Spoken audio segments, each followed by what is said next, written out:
Hi there, let me introduce myself to you. I have been doing this experiment to develop a solid-state graphene battery for over 10 years. The main materials used in my battery are very simple: graphene and aluminum.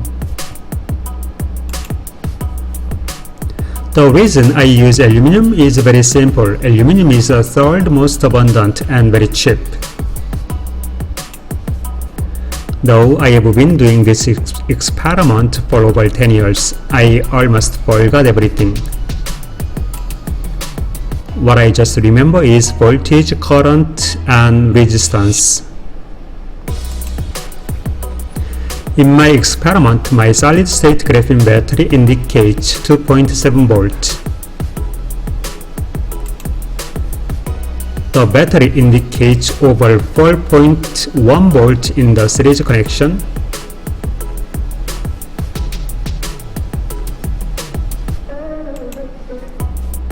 In addition, this battery lights the darkness very well.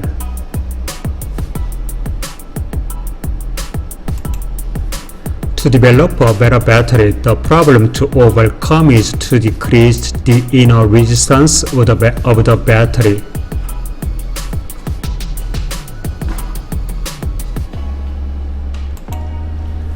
Why I should emphasize the resistance? Every battery has its intrinsic voltage. Think about a lithium battery which is 3.7 volt. Let's think about the electric potential difference.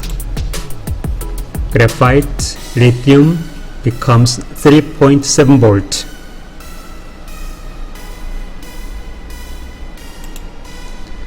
To increase the amount of current, I tried to make a cylinder-shaped battery, but I found it very hard.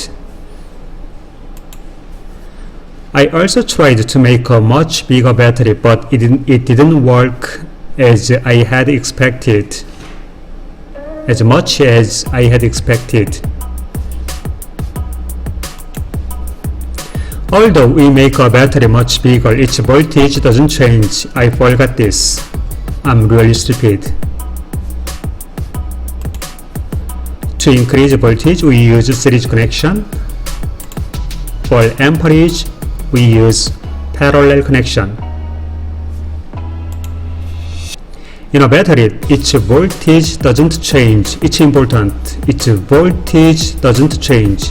So, to increase its current, we should reduce its inner resistance. This is what I learned from my failure.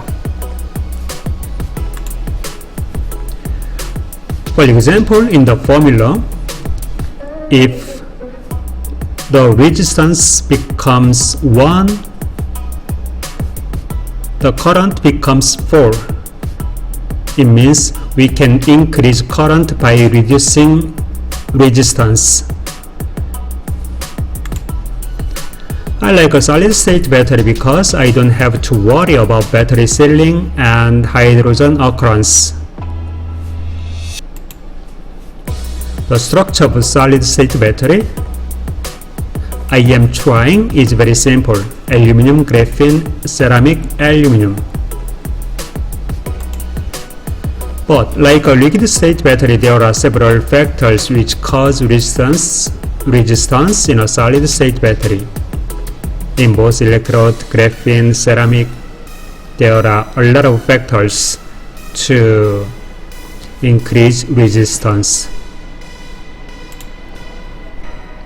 To prevent the voltage of this battery from dropping rapidly, the inner resistance must be reduced. We have one more serious problem to overcome. Ions will be able to move like tadpoles in liquid-state electrolyte. But in a solid state, the movement will be much more difficult, thus causing ions to be clogged.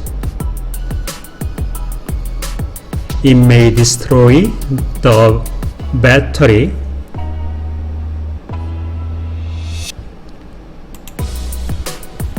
to develop much better solid-state electrolyte. We must try as many things as possible, and it will be very exciting.